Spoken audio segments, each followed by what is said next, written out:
going to go ahead and proceed to our next speaker, who is Barbara Fox. And I have gotten to know Barbara Fox very well since the pandemic. Whenever Renal Support Network started doing all of our online classes. We have a low impact exercise class. We have 2 support groups a month. We have a food support group, and we have a book club, and we have a creativity club. And like very early on in the exercise class, we invite family, by the way. So here shows up Barbara Fox, and Barbara Fox is a recently retired immunologist, and I don't think her husband had quite started dialysis yet, but by 2019 he had. And his name is Dave, and Barbara is his family caregiver. And she is here today to share her very touching story about how they balance science and creativity, and how they utilize family and friends and the kidney community to help get through this journey. Barbara, we're so looking forward to hearing your story today. Um, Please go ahead and share. Thank you, Cher, and thank you for having me talk. My name is Barbara Fox. I'm actually a retired microbiologist, which is somewhat akin to an immunologist, but anyway, and I have been sharing my husband Dave's kidney disease journey intensively for the past 6 years. And this presentation is a summary of the good, the bad, and the ugly of that journey. It's unique and it's memorable to us. First of all, some background. I was working at a hospital in Savannah, Georgia, when I was asked to come to Sacramento, where we now live, for a seminar. And I went, and I was taken with the city. I really loved the city, and I had never been there before. So after the seminar, the training seminar, it was for a new instrument in our microbiology lab. The one person I knew slightly here, the sales rep for the company who manufactured this instrument, and I went out to dinner, and then we stopped at a place in Sacramento called Old Sacramento, which has a number of shops and wooden planks for sidewalks, etc. And we stopped at a place called the Artists Collaborative. Dave was showing his pictures, his photographs there. He is an accomplished photographer. And he and I just started talking. And, I was 3,000 miles from home. I was living in Savannah, Georgia, and had planned to go home the next day, fly home. But we started talking, and we just were laughing and couldn't stop. And it was so much fun. And so, long story short, I met him later at a club, and we talked practically the whole night. He asked if I wanted to see parts of Northern California that I hadn't seen ever. And I thought about it maybe for a half a second, and I said, well, let me put in a phone call. So I called my lab back in Savannah, and I told the person who was working what was happening. And she was just very happy. She said, stay, we'll be fine. And you know what? They were.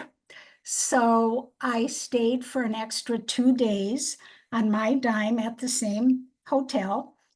And Dave and I, we went to Lake Tahoe, we went to wine country. He showed me his ranch, his family ranch.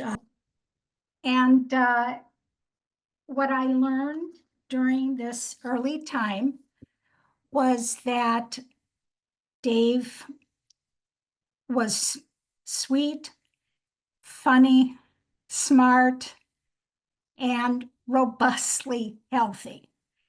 He was athletic in college, rarely went to, never went to doctors. But I also learned that his mother had been on dialysis for the last 7 years of her life in center hemodialysis. And both his aunt and his sister had been on, had kidney disease without dialysis. So Dave erroneously thought that the kidney disease only affected the females in his family, and he was wrong.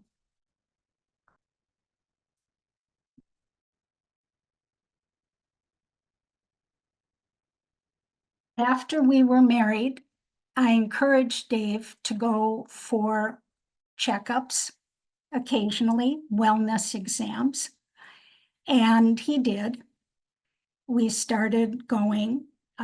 What they found at this time was, and this was the early 90s, was that Dave's GFR was going down a little lower than what is considered normal. And he was in his 40s at the time for his age. And his markers were going up, his BUN and creatinine.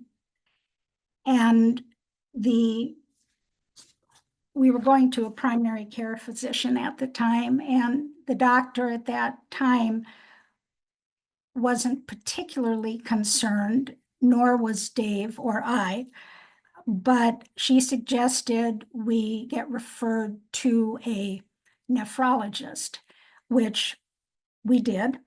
And we started seeing a nephrologist or kidney specialist every few months. Other than Dave's labs, which showed a very slow decline over years, David retained his at least outward appearing health. The doctor did suggest a kidney biopsy and dietary changes. The dietary changes I instituted as much as Dave would permit. And Dave did refuse a kidney biopsy at that time. He felt too healthy. He just didn't want to do it. And so we went on that assumption that everything was still okay. In retrospect, were we too complacent at that time? Were we naive? Were we in denial? Were we in grieving? Yes, to all.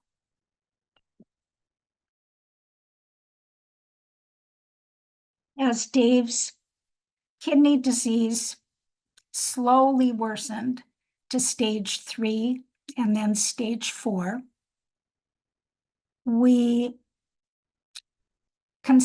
Dave consented to do other relatively non-invasive procedures.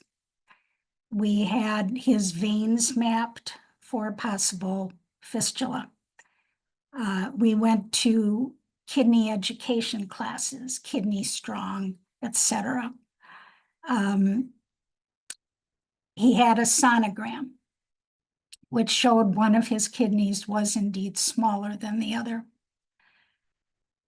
I know that Dave and I, looking back, were in denial, but outwardly at least, he appeared robustly healthy.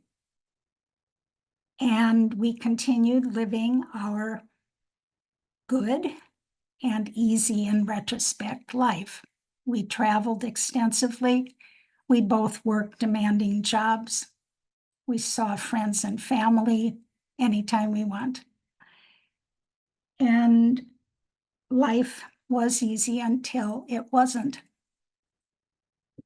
On August 28th, 2019, we got a call from the nephrologist. Dave's last set of labs had shown that he was in stage 5 at this point, less than 15 eGFR. And he strongly urged Dave, as did I, to make a decision about treatment at this time and start some form of treatment.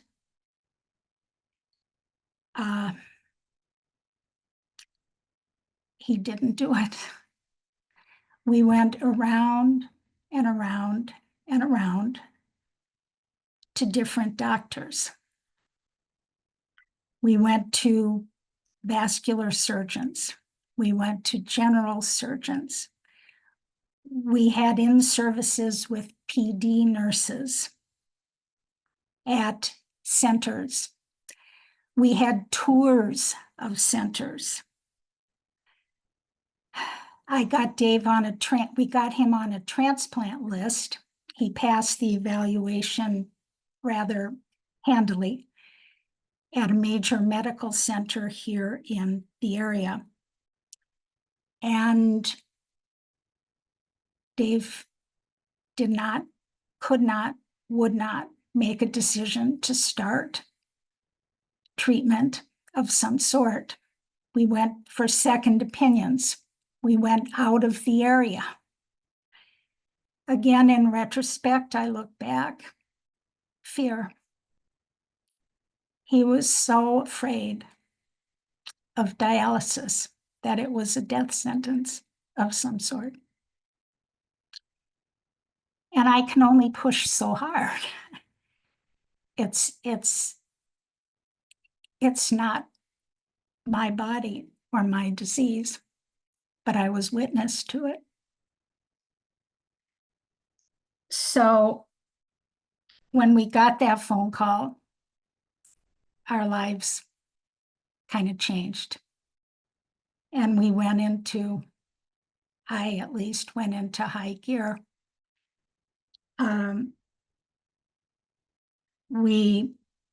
I started writing letters to everyone I knew, friends, family, ex-coworkers, current coworkers, ex-college classmates of Dave's and mine,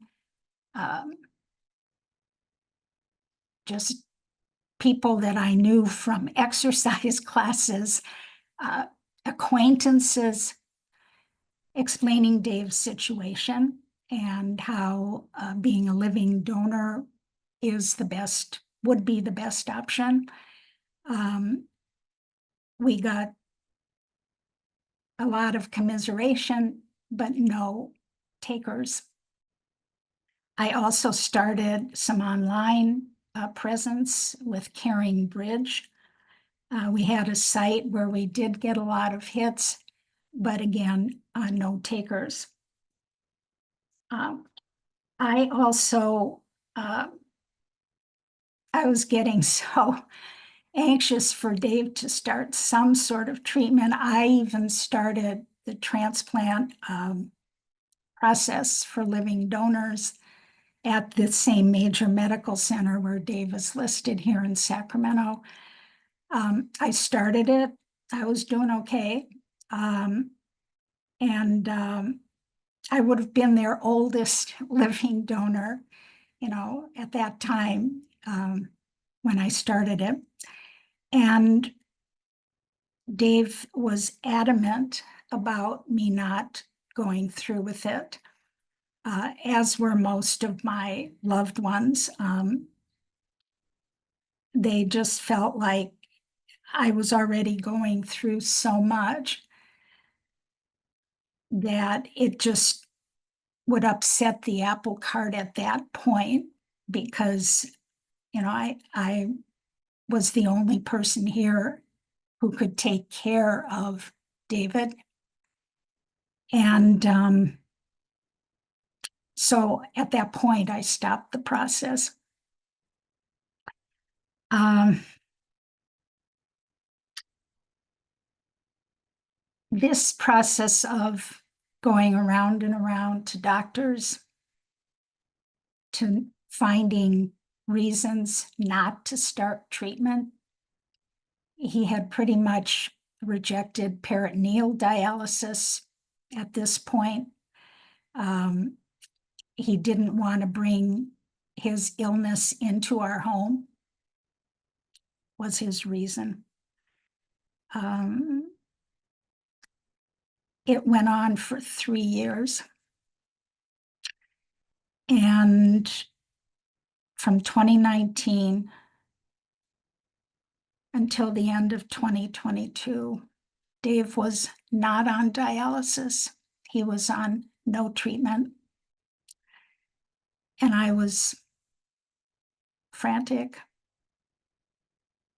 I saw this sweet, funny man who thought he was invincible declining and basically dying before my eyes. He was thin, hollowed out, gray. His breath smelled toxic. No appetite. I had to force him to eat the little bit that he could eat. Itching. The last set of labs showed his eGFR at 2. The doctors were amazed. He was still ambulatory and walking. At this point also, he was not doing any type of treatment. We had to get his medications, which were prescribed by the nephrologist, as an outpatient. So I wanted to mention that I did utilize a major pharmaceutical company's patient assistance program to help pay for synthetic erythropoietin, or EPO, that Dave needed because he developed the anemia of kidney disease. And of course, also his blood pressure went up because of the kidney disease. And he started that too. At this point also, he had an ER visit or two due to bowel impaction. He was started on phosphorus binders as an outpatient too, which helped a lot with his phosphorus levels. But his potassium was still very high, and his bun and creatinine were sky high.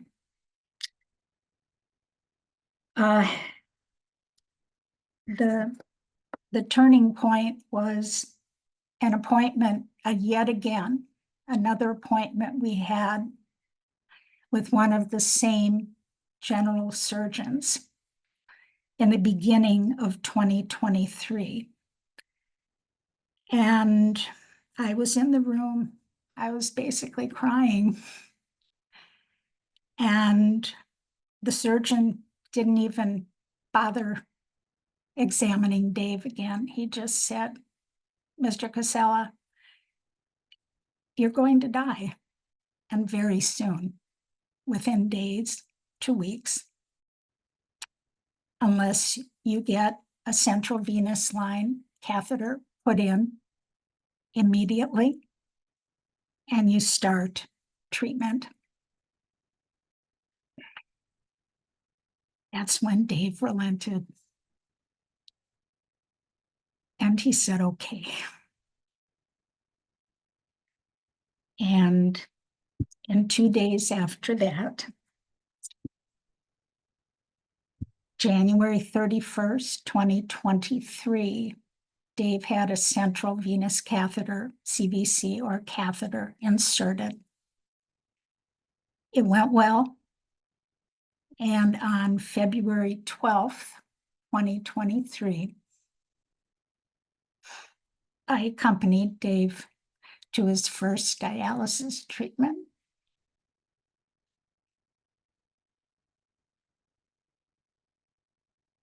He was scared.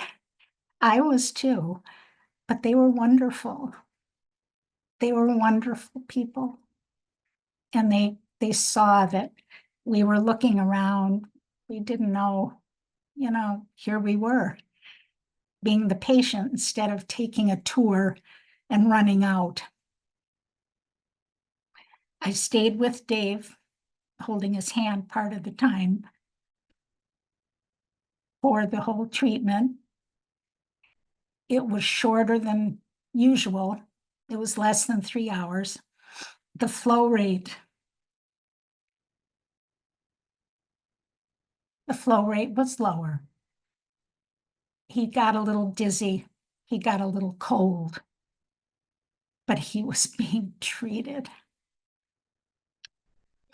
And I was so relieved and grateful.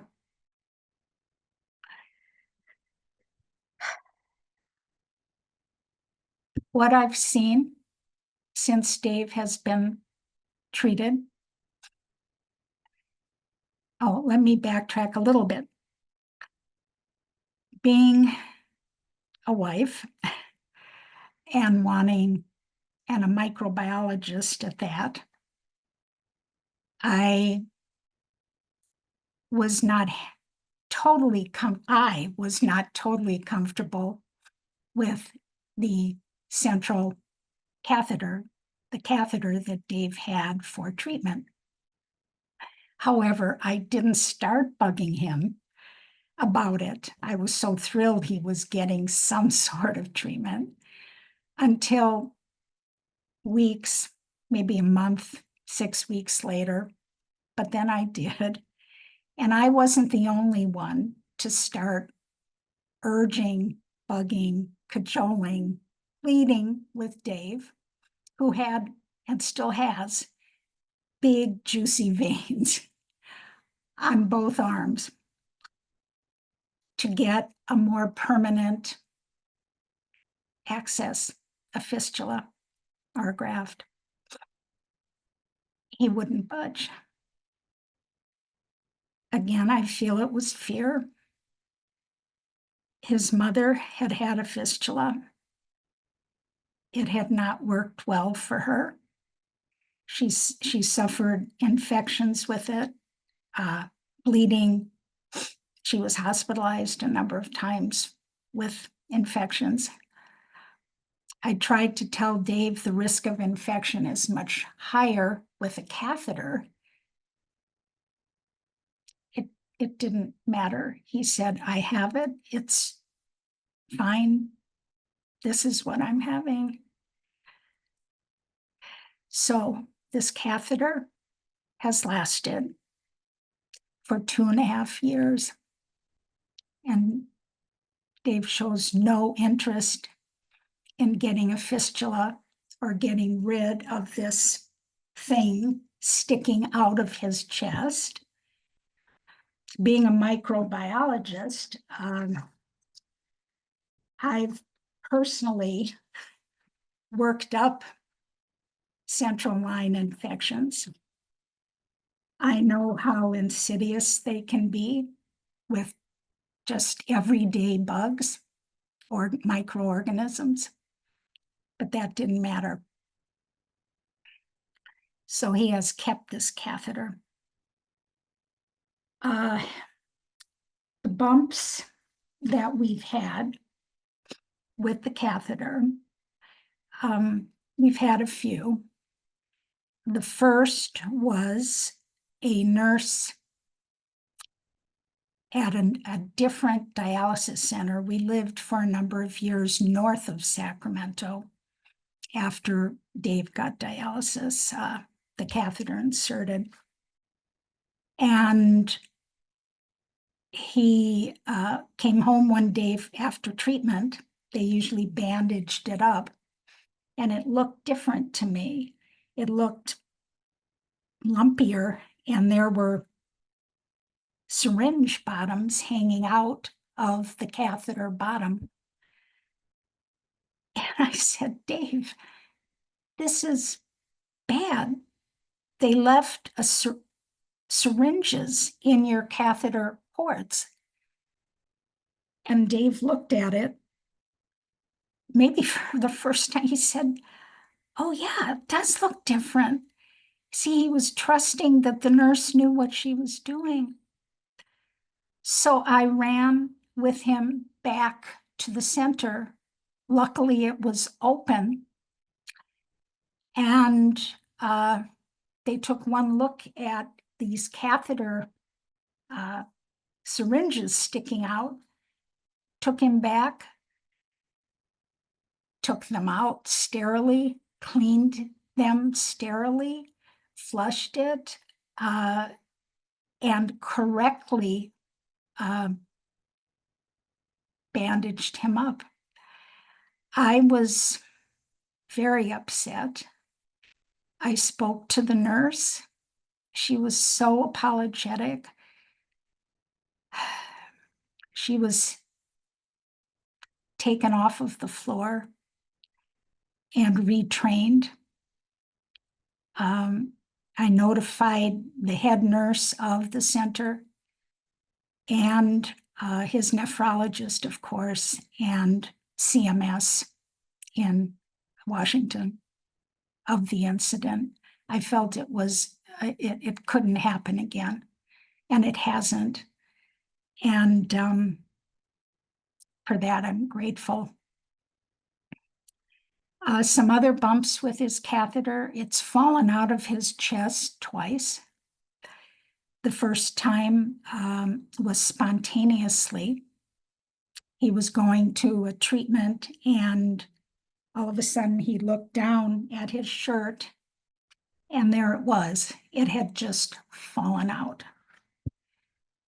So I went with him right to the ER, and he had to forego dialysis for that day, obviously. They reinserted it. It was a new catheter, of course.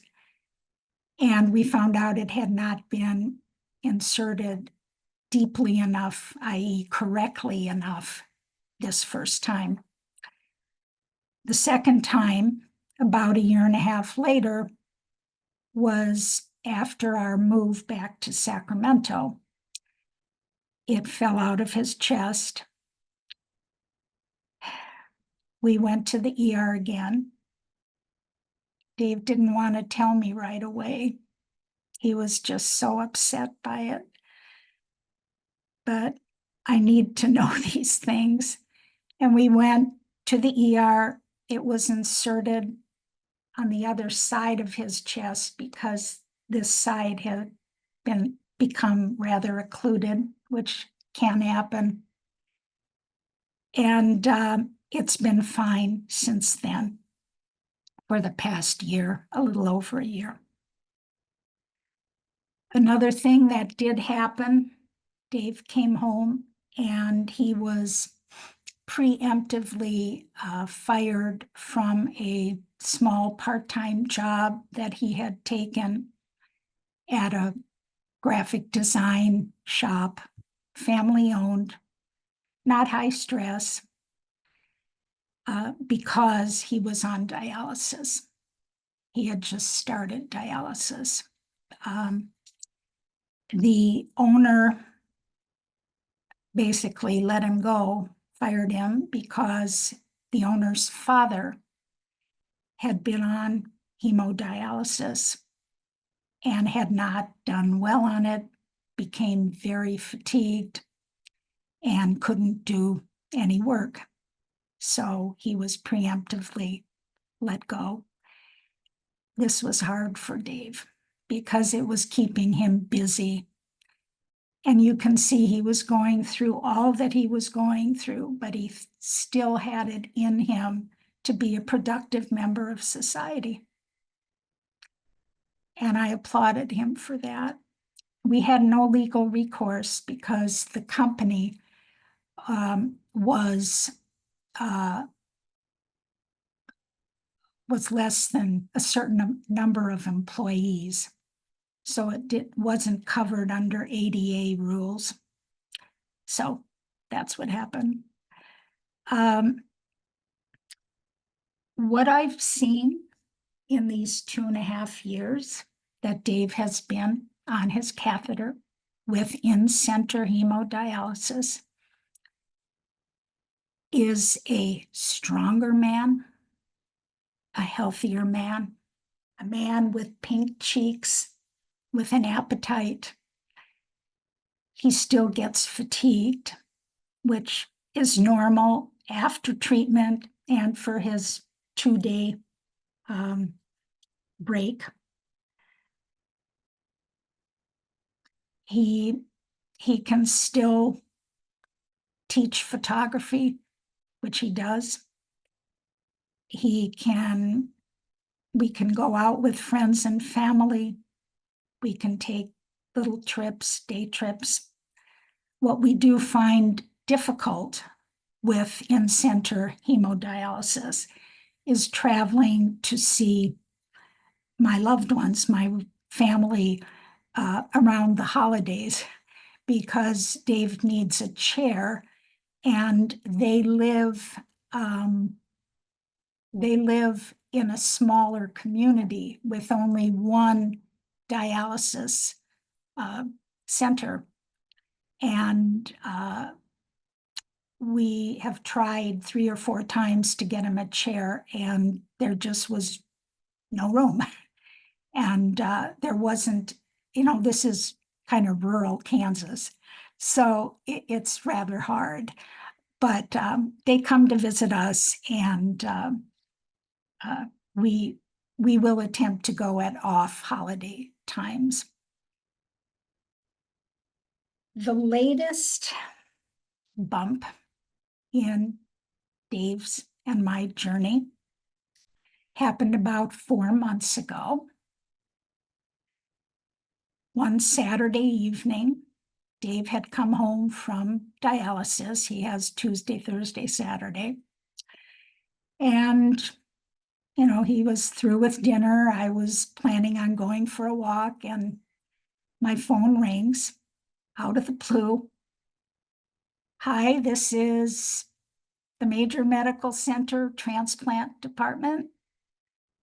Is David Casella there? Yes, I put the phone on speaker. We think we have a good match for you.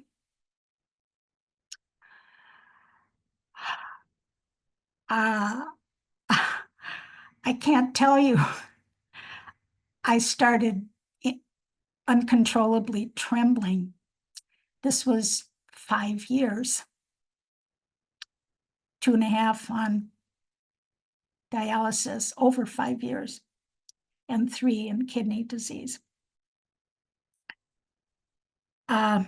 We spoke with her. The kidney was from a deceased, she could tell us this much, a deceased male donor who lived a rather high-risk lifestyle. She said the kidney has been checked for hepatitis B, HIV was negative, but the kidney was exposed to hepatitis C. And that's what the hang-up was on this kidney, although they do have antivirals in addition to the normal antivirals that transplant patients take to address hepatitis C. Dave's skin cancer, which is another health journey of his, and I haven't mentioned it, it started popping up tremendously over the time since he's been on dialysis. And he was scheduled for a MOHS, MOHS surgery the same day that they wanted Dave and I at the hospital. We asked for some time to talk it over, think about it. But I had a feeling about it. The next morning, we went to bed. He slept. I heard him snoring. I couldn't sleep. I asked him, "What do you think?" He said, "I'm not going to take it."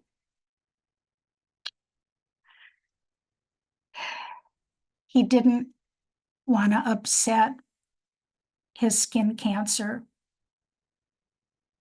journey, which, as it turned out, this particular cancer that we had the operation for on that Monday was growing inside his nose, and just a tiny bit showed up there. So it's a good thing we didn't postpone that. He is still on the kidney transplant list at the major medical center, but I don't know. I don't know. What I've learned and what I've done to stay strong and cope as well as I can is I reach out to my family, to my friends around the country, and especially to the RSN community, which I'm so grateful to have found just going on the internet. I didn't know anything about it. I take exercise classes, I do book club, I do other things with them, have made friendships. I am so grateful for them and have a real admiration for all the people in the RSN community. I personally journal. I exercise quite a bit, walk, do yoga, Tai Chi. I can't get into meditation. It's just, it doesn't work for me. I consider my walks my moving meditation. I volunteer with adults and children for literacy. I volunteer as an usher at a community theater here, which I love. So Dave and I have seen each other at our worst during these 6 years. We've seen each other exhausted beyond belief, frustrated, angry, frightened, sad. But somehow we both get up and get back in the ring to fight another day. And we will continue to do that. Dialysis is not a death sentence, as Dave had thought. It's a life sentence. I used to call him my rock because he was steady, very pragmatic, non-emotional, yet creative. Now he calls me his rock. And does he know that his rock has a molten core? Thank you.